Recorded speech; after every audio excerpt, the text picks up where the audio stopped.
Morning dear students. आज हम cytoplasm के बारे में पढ़ेंगे। तो जो मैंने आपको सेल स्ट्रक्चर के बारे में बताया था, तो उसमें ये एक मेजर कंपोनेंट्स बताया था कि सेल स्ट्रक्चर जो है सेल कंसिस्ट ऑफ जो है plasma membrane, cytoplasm and nucleus. जबकि प्लांट सेल के अंदर जो है ना प्लाज्मा मेम्ब्रेन के अलावा जो है एक और एक्स्ट्रा मेम्ब्रेन होती है जिसको सेल वॉल कहते हैं। तो आइए देखते हैं कि जो साइटोप्लाज्म है यानी कि ये वो रीजन है कि जो कि न्यूक्लियर मेम्ब्रेन और जो प्लाज्मा मेम्ब्रेन है उसके बिटवीन रीजन होता है, जो कि एक्वस मटेरियल होता है, एक्वस सब्सटेंस होता है सेल का, जिसके अंदर डिफरेंट सेल ऑर्गेनेलिज भी होती हैं। तो आइए व्हाइट बोर्ड की तरफ देखते हैं कि इसके अंदर जो है इसकी कंपोजिशन क्या है और इसके अंदर क्या क्या चीज़ें शामिल हैं। तो सबसे पहले देखें कि साइटोप्लाज्म के अंदर जो है यानी cytoplasm consist of cell organelles and inclusions, ठीक है। एंड सेकंड ये है कि cytoplasm consist of soluble part, यानी साइटोप्लाज्म के अंदर जो सॉल्युबल पार्ट होते हैं और उसके अंदर सेल ऑर्गेनेलिज या इंक्लूजन्स होती हैं। इंक्लूजन्स क्या चीज़ होती हैं? इंक्लूजन्स एक्चुअली जो है इनसॉल्युबल वेस्ट मटेरियल होता है सेल के अंदर, और जो स्टोरेज प्रोडक्ट्स होते हैं उनको हम इंक्लूजन वर्ड से रिप्रेजेंट करते हैं। और इसके अलावा सेल ऑर्गेनेलिज होती हैं। तो सेल ऑर्गेनेलिज के अंदर mitochondria, Golgi complex, endoplasmic reticulum, ribosomes, nucleus और लाइसोसोम्स आते हैं। इसके अलावा और भी बहुत सारी ऑर्गेनेलिज हैं। तो वन बाई वन इनके फंक्शन जो है नेक्स्ट वीडियो लेक्चर में पढ़ेंगे। उसके बाद देखें कि साइटोप्लाज्म का जो सॉल्युबल पार्ट है, इस सॉल्युबल पार्ट के अंदर तकरीबन जो है इट इज़ अबाउट 90% वाटर होता है। और ये जो सॉल्युबल पार्ट साइटोप्लाज्म का होता है इसको साइटोसोल कहते हैं। अब ये जो साइटोसोल है, जो सॉल्युबल पार्ट है, इसके अंदर स्मॉल मॉलिक्यूल्स और आयन भी हो सकते हैं और लार्ज मॉलिक्यूल्स भी हो सकते हैं जिसमें प्रोटीन शामिल है। अब ये जो लार्ज मॉलिक्यूल्स हैं या प्रोटीन्स है, ये साइटोसोल का जो कोलाइडल पार्ट है यानी कोलाइडल सोल्यूशन बनाती हैं। और ये जो कोलाइडल सोल्यूशन है इसकी फर्दर दो टाइप्स हैं, यानी कोलाइडल सोल्यूशन में बी सोल और में बी जेल। सोल जो है वो उसका जो इनके नेचर होती है वो नॉन विस्कस नेचर होती है, जबकि जेल जो है इसकी विस्कस नेचर होती है। तो ये जो कोलाइडल सोल्यूशन है जो कि जिसके अंदर जो है लार्ज मॉलिक्यूल्स होती हैं या प्रोटीन्स होती हैं, तो अब ये कोलाइडल सोल्यूशन जो है सेल के अंदर कहाँ कहाँ पे लोकेटेड होता है?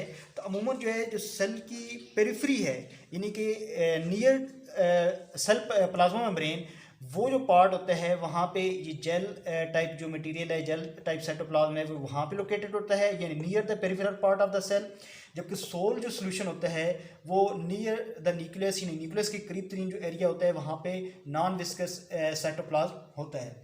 अब आते हैं इधर ट्रू सोल्यूशन की तरफ कि साइटोसोल का जो दूसरा पार्ट है कि जो ट्रू सोल्यूशन बनाते हैं, वो ट्रू सोल्यूशन कौन बनाता है? स्मॉल मॉलिक्यूल्स और आयन बनाते हैं। और ये जो स्मॉल मॉलिक्यूल्स हैं इसके अंदर क्या क्या चीज़ें शामिल हैं? सॉल्ट्स हैं, विटामिन्स हैं, sugars, fatty acids, amino acids and nucleotides और डिजॉल्व गैसेज हैं। तो ये तमाम जो कंपोनेंट्स हैं ये स्मॉल मॉलिक्यूल्स के अंदर आती हैं। तो ये जो स्मॉल मॉलिक्यूल्स हैं और आयन्स हैं ये साइटोसोल का ट्रू सोल्यूशन बनाते हैं, जबकि लार्ज पार्टिकल्स यानी प्रोटीन जो हैं वो कोलाइडल सोल्यूशन बनाते हैं। तो कोलाइडल सोल्यूशन में भी सोल और में भी जेल। सोल जो है नियर द न्यूक्लियस होता है, जबकि जेल जो है periphery part of the cell होता है। उसके बाद देखते हैं कि इसी साइटोप्लाज्म के अंदर जो है एक्चुअली माइक्रोफिलामेंट्स होते हैं, यानी कि माइक्रोट्यूब्यूल्स, माइक्रोफिलामेंट्स होती हैं, वो जो एक्ट करते हैं एज ए साइटोस्केलेटन। और इसके अलावा उनका काम क्या होता है साइक्लोसिस में? साइक्लोसिस क्या चीज़ है? Actually it is the movements है by the contractile activity of the microfilaments. Microfilaments की कंट्रक्टाइल एक्टिविटी की वजह से साइटोप्लाज्म मूव करता है। और इसकी मूवमेंट से होता क्या है कि these are responsible for the distribution of the cell contents in the cytoplasm. यानी साइटोप्लाज्म के अंदर जो सेल कंटेंट्स हैं, ये जो डिफरेंट मटेरियल्स हैं, उनकी डिस्ट्रीब्यूशन में ये माइक्रोफिलामेंट्स इन्वॉल्व हैं और उनकी डिस्ट्रीब्यूशन जो है वो साइक्लोसिस की वजह से होती है। इसके अलावा इसका फंक्शन जो है साइटोप्लाज्म का देखें तो साइटोप्लाज्म का जो फंक्शन ये है कि act as a store house, ठीक है, and site for the metabolism. यानी एक तो ये है कि इस साइटोप्लाज्म के अंदर डिफरेंट कंपोनेंट्स स्टोर होते हैं, ठीक है, डिफरेंट मटेरियल स्टोर होते हैं जो कि डिफरेंट जो मेटाबॉलिज्म या डिफरेंट जो रिएक्शंस के साइटोप्लाज्म के अंदर होनी होती हैं तो वो वहाँ पे यूज़ होते हैं। इसके अलावा जो रॉ मटेरियल होता है वो भी यहाँ पे स्टोर होता है वैक्यूल की फॉर्म में, फिर वैक्यूल जो है उसको सेल से बाहर भेज देता है, एक्सक्रीट कर देता है। और इसी तरीके से जो साइट फॉर मेटाबॉलिज्म की बात कर रहे हैं तो इसमें प्रोटीन सिंथेसिस या ग्लाइकोलिसिस जो है, जो ये दो जो मेजर रिएक्शन जो मेटाबॉलिज्म के रिएक्शंस हैं वो भी साइटोप्लाज्म के अंदर मौजूद होते हैं। ठीक है जी, तो ये था ओवरऑल साइटोप्लाज्म के बारे में कि जब आप लोगों ने लिखना है पेपर के अंदर तो एक तो ये बात लिखनी है कि ये साइटोप्लाज्म किस जगह पे होते हैं, कि ये न्यूक्लियर मेम्ब्रेन और साइटोप्लाज्म के न्यूक्लियर मेम्ब्रेन और प्लाज्मा मेम्ब्रेन की जो बिटवीन रीजन है उसको साइटोप्लाज्म कहते हैं। इसमें 90% वाटर होता है, इसमें सेल ऑर्गेनेलिज और इंक्लूजन होता है, और सॉल्युबल पार्ट में को साइटोसोल कहते हैं।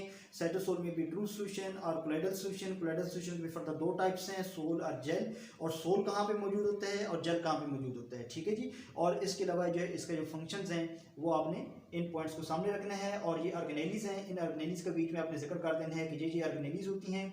तो एक एक इनका फंक्शन बेशक आप लिख सकते हैं, अदरवाइज फंक्शन लिखने की जरूरत नहीं है। Thank you very much students.